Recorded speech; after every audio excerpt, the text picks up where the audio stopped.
사람들은 이 죽음보다는 삶에 대해서도 관심을 많이 가지고 살아갑니다. 요즘 참 살기 위해서 몸부림치는 모습들을 여기저기서 보게 되죠. 이 삶과 죽음에 대한 이 문제, 우리는 늘 우리 주위에 맴돌고 있는 이 생명에 관한 문제들에 대해서 성경은 어떻게 말하고 있는지 종종 묵상하곤 합니다. 이 새해만 되면 사람들은 더 건강한 삶 그리고 행복한 삶을 누리기 위해서 금연도 하고 운동도 더 열심히 하는 이 모든 그러한 일들은 더 잘 살기 위한 노력입니다.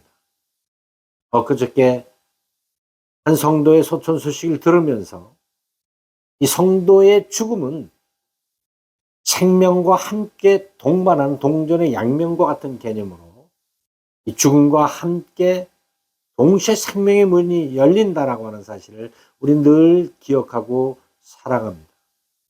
오늘 본문 모세의 죽음이 이런 의미에서 우리에게 많은 교훈을 주죠. 모세도 오랫동안 그 약속의 땅을 바라보면서 걸어왔기 때문에 누구보다도 그 땅을 밟기를 간절히 원했을 것입니다.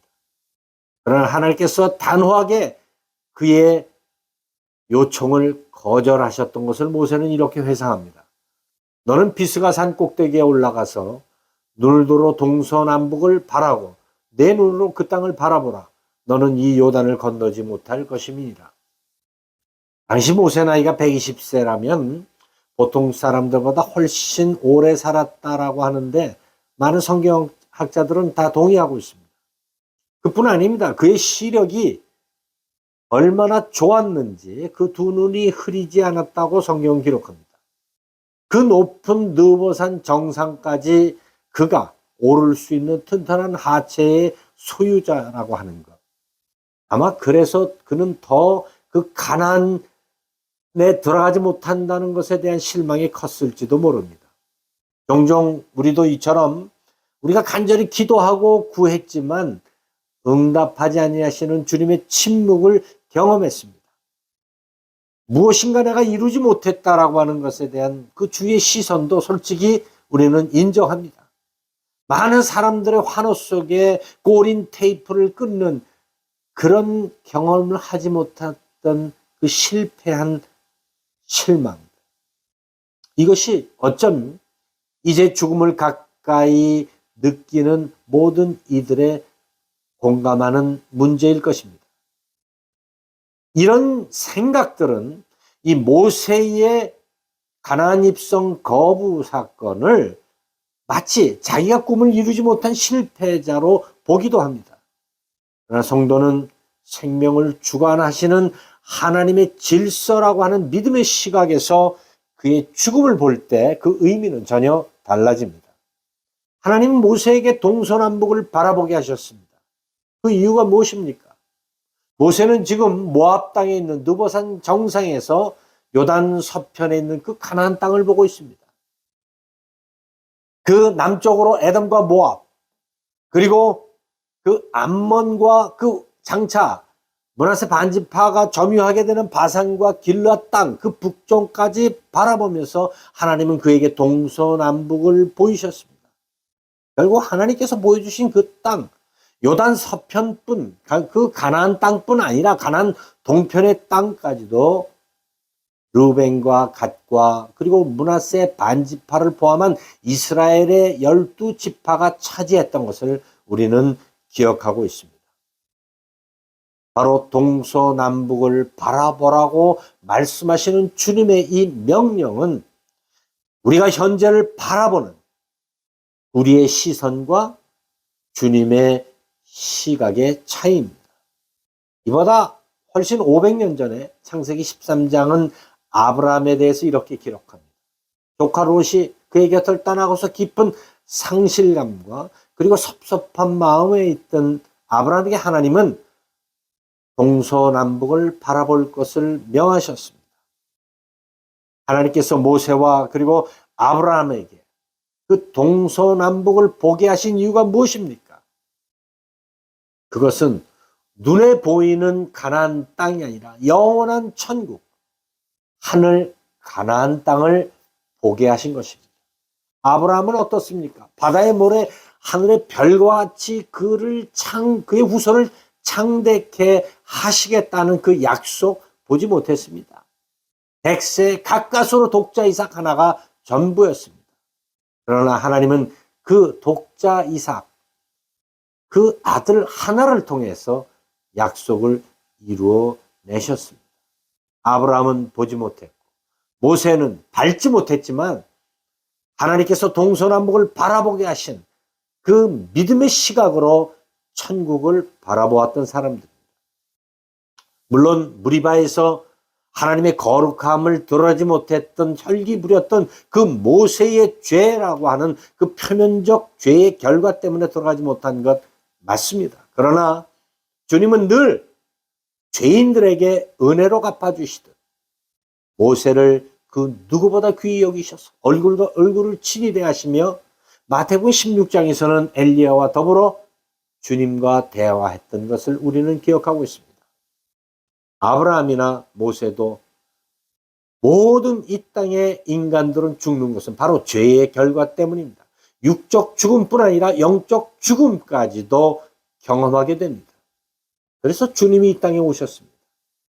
그리고 죽으심으로 그리고 부활하심으로 성도에게는 죽은 후에 생명의 부활로 나가지만 그리스도를 믿지 않는 자들에게는 심판의 부활로 나갈 것을 말씀하셨던 것입니다. 존 버녀는 성도의 죽음은 단지 감옥을 벗어나 궁전으로 들어가는 통로에 불과하다. 바로 천국의 문이라는 것입니다. 사랑하는 성도 여러분, 모세는 자신의 죽음을 부활의 영광으로 바라보았습니다. 그래서 그의 장례는 사람의 손에 의해서 치러진 것이 아니라 하나님이 친히 치러 주셨습니다. 성경은 그의 무덤은 어느 누구도 알 수 없음을 증언하고 있습니다. 이것 때문에 여전히 신학자들의 논쟁의 중심에 있는 모세의 그 승천설에 대해서 우리는 관심을 갖기보다 그가 느보산에서 영원한 하늘 가나안을 믿음의 시각으로 바라본 그 믿음의 관심을 가져야 할 때입니다. 그리스도를 위하여 받는 수모를 애굽의 모든 보화보다 더 큰 재물로 여겼으니 이는 상주심을 바라봅니다. 히브리 기자는 느보산에서 동서남북을 바라보았던 그 모세의 믿음의 시각에 대해서 자신의 죽음과 그 생명의 부활로 나아갈 그 천국에 대해서 천국을 바라보는 것에 대해서 이렇게 기록했던 것입니다. 이 한 해 우리의 시선은 더욱 하늘에 고정해야 합니다. 언제든지 나나 그리고 가족이 생각하지 않을 때일지라도 주님께서 부르시는 그 시간에 그 주님을 만날 그 기대와 기쁨 가운데 살아가야 합니다. 어떤 글에서 태어나 얼마 안 되어서 시각장애인이 된 사람의 가장 큰 소망과 기대는 이제 천국에 가서 그가 가장 처음 보게 될 얼굴이 예수님의 얼굴이라고 하는 말씀에 참 많은 감동을 받았습니다. 저와 여러분은 이제 언제 주님의 시간, 그 카이로스의 때에 이 세상을 떠나게 될 것입니다. 비록 그토록 갈망하던 가나안 땅을 밟지 못했지만 모세는 하나님의 약속대로 그 천국을 바라보고 젊은 여호수아를 지도자로 세우고 바로 그 유언과 같은 간절한 설교 신명기서를 기록했던 것입니다. 그래서 우리 성도들의 죽음은 죽은 자의 땅이 아니야. 산 자의 땅, 바로 아브라함과 모세가 바라보았던 그 하늘나라 땅임을 믿고 천국문을 여는 순간 느낄 그 벅찬 기대와 감격 속에 살아가야 합니다. 이 한 해, 또 이 한 주간 끝이 아니라 생명을 향한 새로운 출발이 바로 성도의 거룩한 죽음이라는 사실을 기억하며 그 주님의 부르심을 준비하며 천국 여정의 길을 걷는 복된 성도들 되시기를 예수님의 이름으로 축원합니다. 기도하겠습니다. 거룩하신 아버지 하나님, 모세의 죽음을 통해서 우리에게 동서남북을 보게 하신 그 하나님을 보게 하시고 천국을 바라보게 하시니 감사드립니다. 이 땅에서 바다의 모래와 하늘의 별과 같은 그 엄청난 것 경험하지 못했지만 독자 이삭을 통해서 이루시는 그 하나님의 약속을 믿고 천국을 바라보았던 아브라함과 같은 복된 삶을 살아가게 하여 주옵소서. 예수님의 이름으로 기도드리겠습니다.